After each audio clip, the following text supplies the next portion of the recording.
அடுத்து பிரதம விருந்தினர் உரை இடம்பெறும். நிகழ்வில் பிரதம விருந்தினராக கலந்து சிறப்பித்துக் கொண்டிருக்கின்ற இலங்கை மின்சார சபை தலைமையகத்தின் முன்னாள் பிரதி பொது முகாமையாளரும் பொறியியல் நிபுணத்துவ ஆலோசகராகிய திரு ஈனா கணேசன் அவர்களால் உரை இடம்பெறும்.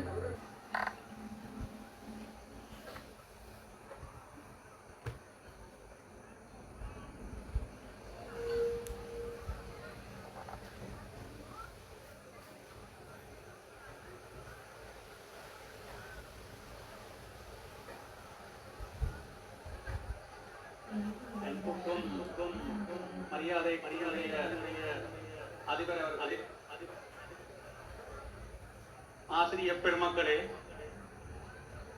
பழைய மாணவர்களே, என் அன்பு செல்வங்களாகிய மாணவர்களே மற்றும் பெற்றோர்களே, அனைவருக்கும் என் மாலை வந்தனங்கள். இன்று முடியவளை வித்யானந்தா கல்லூரி தனது 75வது வருடத்தை நிறைவு செய்து தனது பவள விழாவை கொண்டாடி கொண்டிருக்கின்ற தருணத்தில் என்னையும் இந்த விழாவிற்கு எவ்வளவோ கஷ்டத்தின் மத்தியில் நாங்கள் உங்களை போன்றே படித்து முன்னேறி பல்கலைக்கழகம் சென்று அந்த கஷ்டமான காலகட்டத்திலே உங்களுக்கு தெரியும், கலவரங்கள் அதைவிட மேலதிகமான பிரச்சனைகள் உள்ள காலத்திலே பல மாணவர்கள் இந்நாட்டை விட்டு வெளியேறிய காலகட்டத்திலே நான்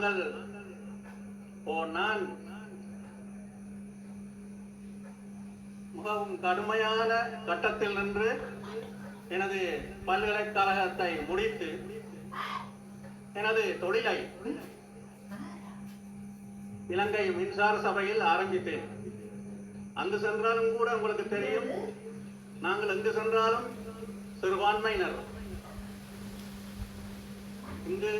இங்கும் சிறுபான்மையினர், யூனிவர்சிட்டி சென்றாலும் சிறுபான்மை மக்கள், வேலைக்கு சென்றாலும் சிறுபான்மையினர். இந்த கடுமையான கட்டத்திலும் நாங்கள் தொடர்ந்து விடாமுயற்சியாக அங்கு வேலைகள் செய்யும் பொழுது வேலைகளில் நான் பங்கேற்றுள்ளேன்.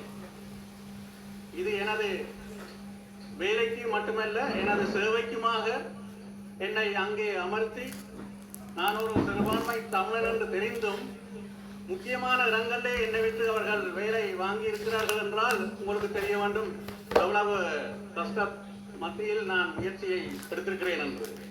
இவைகளை ஏன் நான் இங்கே சொல்ல வருகின்றேன் என்றால், எங்கள் மாணவர்கள் இந்த பள்ளிக்கூடத்தில் படித்து தாங்கள் எப்படி முன்னேறி வர வேண்டும் என்ற ஒரு கஷ்டமான நிலையை சிந்திக்க வேண்டிய ஒரு நிலைக்கு இருக்கிறார்கள். மாணவர்களாகிய நீங்கள் முதலில் நீங்கள் என்ன செய்ய வேண்டும் என்பதை கனவு காண வேண்டும். கனவு காண்பது மட்டுமல்லாமல் நீங்கள் நன்றாக அதன்படி உழைக்க வேண்டும். அதன் உழைப்பு உடன் நின்று விடாமல் அங்கு என்ற கடினமான உழைப்புடன் நீங்கள் வெற்றியோ தோல்வியோ அடைந்தாலும் நீங்கள் விடாமுயற்சியில் உங்களது படிப்போ அல்லது நீங்கள் தொடங்கிய ஒரு காரியத்திலோ நீங்கள் முயற்சியை செய்ய வேண்டும். அதன் காரணமாகவே நான் இதை உங்களுக்கு முதல் தொடக்கத்திலேயே சொல்லிக் கொண்டு வந்து உள்ளேன்.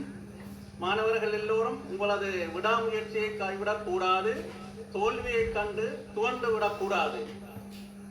ஏனெனில் தோல்விதான் உங்களது நாளைய முக்கியமான கட்டத்துக்கு கொண்டு வரக்கூடிய ஒரு முயற்சி. ஆகவே நாங்கள் படிப்போடு மட்டும் இல்லாமல் இன்னொரு பாடங்கள் ஏற்கனவே எங்களுக்கு தெரிவிக்கப்பட்டது. பலவிதமான விளையாட்டு போட்டிகள், பலவிதமான அதாவது இங்கிலீஷ் போட்டிகள், இப்படியான பல நிகழ்ச்சிகளிலும் நீங்கள் பங்கு பெற்ற வேண்டும், அதில் முன்னுக்கு வர வேண்டும். அதை எல்லா வெற்றிலும் நீங்கள் பங்கு பெற்றினால்தான் உங்களுடைய பூரண வாழ்க்கை வளம் எல்லாமே உங்களுக்கு அதில் கிடைக்கும். ஒரு பாடசாலையிலே படித்துவிட்டு நீங்கள் யூனிவர்சிட்டி சென்று அங்கு வேலைக்கு போனாலும் நீங்கள் என்ன விதமான பொது ஆக்டிவிட்டிகள், அதாவது அடிஷனல் ஆக்டிவிட்டீஸோ, அதாவது விளையாட்டு போட்டிகளோ மற்றும் என்ன விதமான இதுகளில் நீங்கள் பங்கு பெற்றி இருக்கிறீர்கள் என்பதைத்தான் கூடுதலாக கவனித்து உங்களுக்கு வேலையில் கூட உங்களுக்கு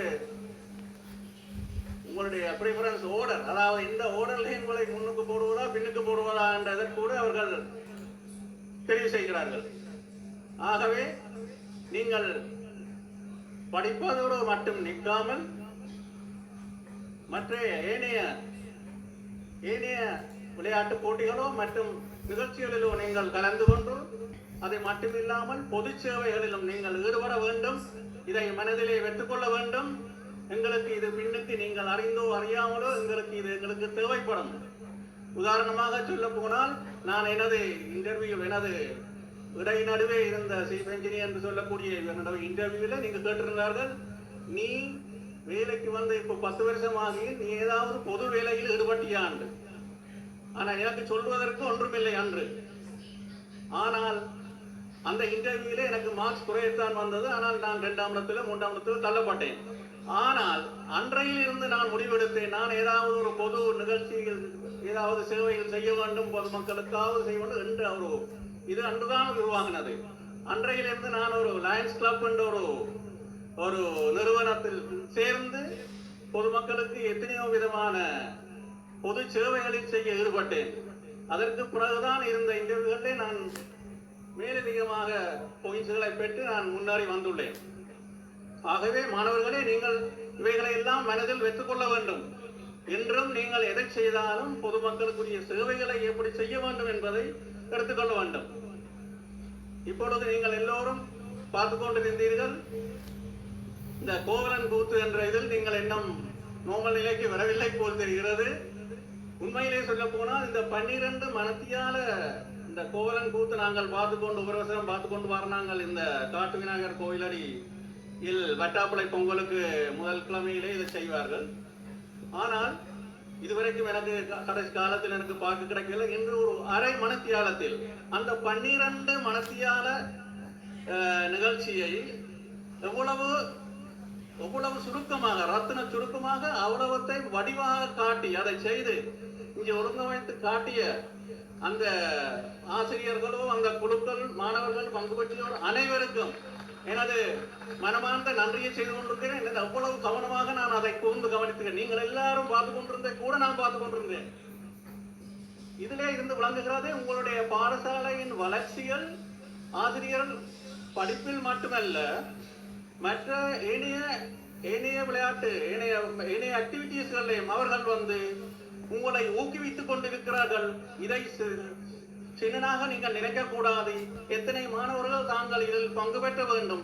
சகலரையும் நான் சொல்கின்றேன், எல்லா விதமான நிகழ்ச்சிகளிலும் பங்கு பெற்றுங்கள். பங்கு பெற்றினால் உங்களுக்கு எது வெற்றியோ தோல்வியோ கிடைப்பதை பற்றி நீங்கள் சிந்திக்காதீர்கள்.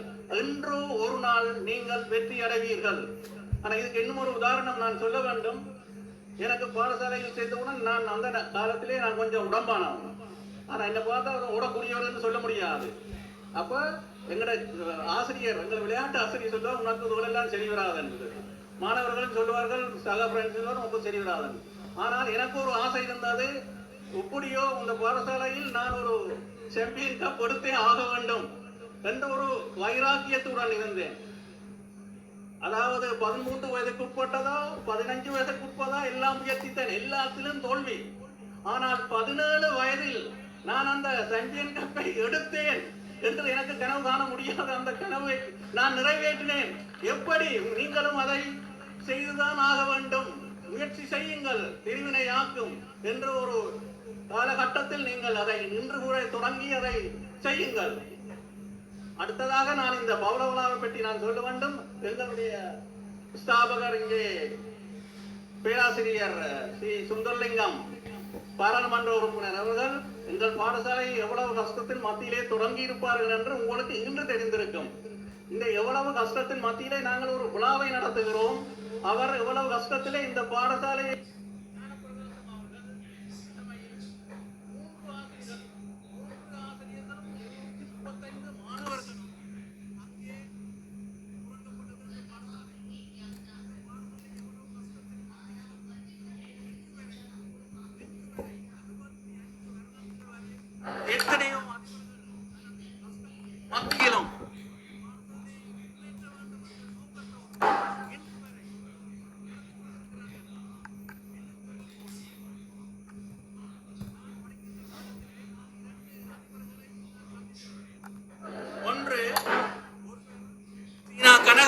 அவர்கள், மற்றவர் தங்கராஜா அதிபர் அவர்கள். இந்த 2 காலத்திலே தான் நான் அதிபராக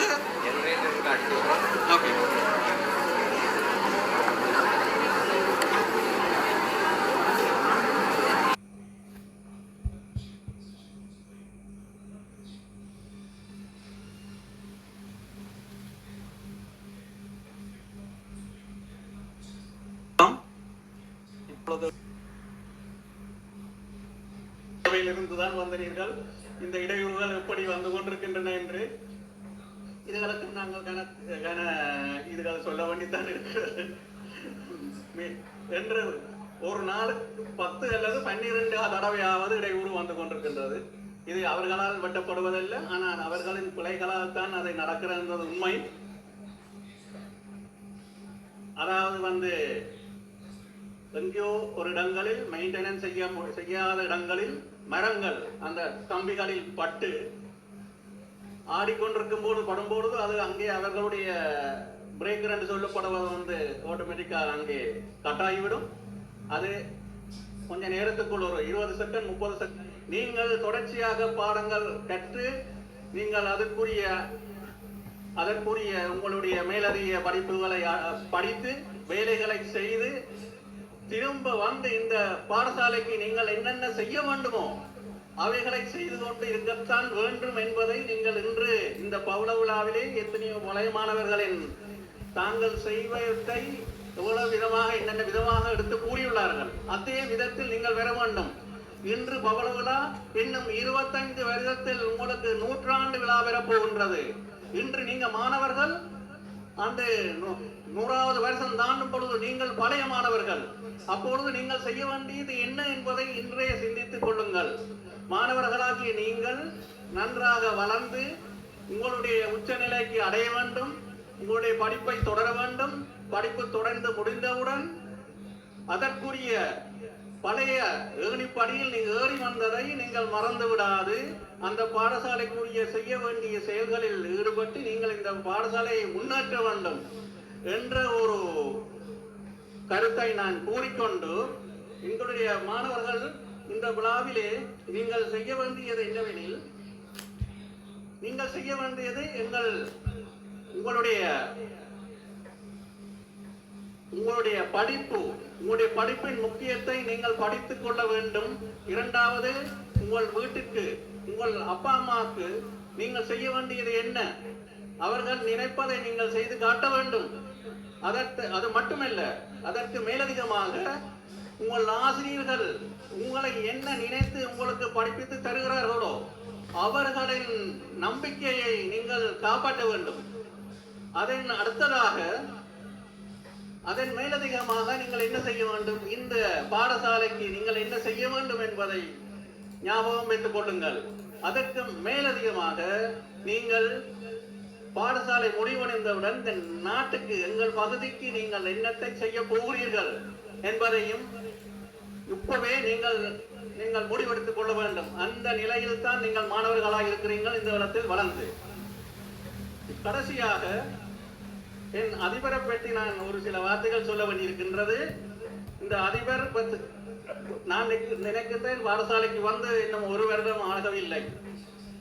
அவர் செய்த காரியங்கள் என்ன, இவைகளை நான் உங்களுக்கு சொல்லித்தர வேண்டிய அவசியம் இல்லை. இருந்தாலும் திடீரென 6 மாசம் 1 வருஷத்துல இந்த பவள விழா என்ற ஒரு பெரிய ஒரு நிகழ்வை நீங்கள் செய்யுங்கள் என்றொரு இதை கொடுத்து நீங்கள் செய்திருக்க. நான் இங்க பார்க்கும் போது எனக்கு விளங்குகின்றது எவ்வளவோ கஷ்டத்தின் மத்தியில் அவர் எவ்வளவு டீம் ஒர்க், அதாவது ஒரு குரூப் உடன் சேர்ந்து பழைய மாணவர்கள், ஆசிரியர்கள், மாணவர்கள், பேரண்ட்ஸ், அதாவது தாய் தகப்பன்கள் எல்லாருடன் சேர்ந்து எவ்வளவு வடிவாக இன்று அதை நடத்தி இருந்தார்கள். அது மட்டுமல்ல, நேற்று நடந்த நடைபவனி 2 கிழமைக்கு 3 மணிக்கு முதலே அதை தீர்மானித்திருந்தார்கள். எத்தனை தடைகள் திரும்பவும் போட்டிருந்தார்கள். பொங்கல் முடிந்து, அதாவது புதன்கிழமை நடைபெறும் உண்டு, அங்கு அடுத்ததும் தடைகள் இருந்தாலும் கூட 1 நாள் தான் இருந்தது. நேற்று அந்த நாளிலே அதை நடத்தி எவ்வளவு வடிவாக நடத்தி முடித்துள்ளார்கள். இதற்கு எனது பழைய மாணவர்களின் ஒத்துழைப்பு எவ்வளவு இருக்கின்றது என்று நேற்று தான் எனக்கு காணக்கூடியதாக இருந்தது. அவ்வளவு எத்தனையோ மாணவர்கள் பழைய மாணவர்களும் பங்களிப்பில் எவ்வளவு அழகாக நான் இதுவரைக்கும் காண முடியாத அளவுக்கு நானும் கொடுப்பிலே பல பாடசாலைகளை மக்களின் பாடசாலைகளிலே கூட நான் போய் பார்த்திருக்கிறேன். இப்படியான ஒரு ஒற்றுமையாக எவ்வளவு அழகாக செய்து உங்கள் இந்த பவள விழாவை நடத்தி காட்டியிருப்பதற்கு எனக்கு அவருக்கு பாராட்டுதல் தெரிவித்துக் கொள்கிறேன் என்றும், அதை தவிர எங்கள் ஆசிரியர்கள் மாணவர்களுக்கும் இந்த விழாவின் போது எவ்வளவு உதாரணமாக அவர்களுக்கு தங்களுடைய தாங்கள் பழக்கிற தன்மைகள் எல்லாவற்றையும் அந்த மாணவர்களுக்கு பழக்கி இங்கே கன விஷயங்களை ஒப்புயர்த்தி இருந்தார்கள். அதைவிட பழைய மாணவர்களை மீண்டும் நான் அவர்களுக்கு பாராட்டுதல் தெரிய வேண்டும். நானும் ஒரு பழைய மாணவன். அவர்கள் எவ்வளவு இந்த நாட்டில் இருந்தாலும் கூட மறக்காமல் எல்லா இடத்திலும் இருந்து இந்த தாங்கள் வர முடியாவிட்டாலும் தங்களுடைய செய்திகளை அனுப்பி தாங்கள் செய்ய வேண்டிய எத்தனையோ விதமான பரோபகாரங்களை செய்து இந்த விழாவை நடத்த வேண்டும் என்ற ஒரு நோக்கத்திலே நடத்தி காட்டியிருக்கிறார்கள். இது மீண்டும் நான் இனி பார்க்க போகணோ தெரியாத நூற்றாண்டு விழாவிலே பார்ப்போம். நான் இருந்தால் முயற்சிப்போம். கடைசியாக நான் எனது உரையை முடிக்கும் பொழுதும் உங்கள் எல்லோருக்கும் எனது நன்றியையும் தெரிவித்துக் கொண்டு இந்த விழாவுக்கு என்னையும் ஒரு மனிதராக நினைத்து நீங்கள் உங்களை பிரதம விருந்தினராக என்னை அழைத்து கௌரவித்து அதை நினைக்கும் போது எனக்கு புல்லரிக்கின்றது. உண்மையா அது ஒரு பெருமையான ஒரு நிகழ்ச்சி என்று நான் நினைத்துக்கொண்டு உங்களுக்கு நன்றியை கூறி விடைபெறுகிறேன். வணக்கம் என்ற நீண்ட நீரை மன்னிக்கவும். நன்றி.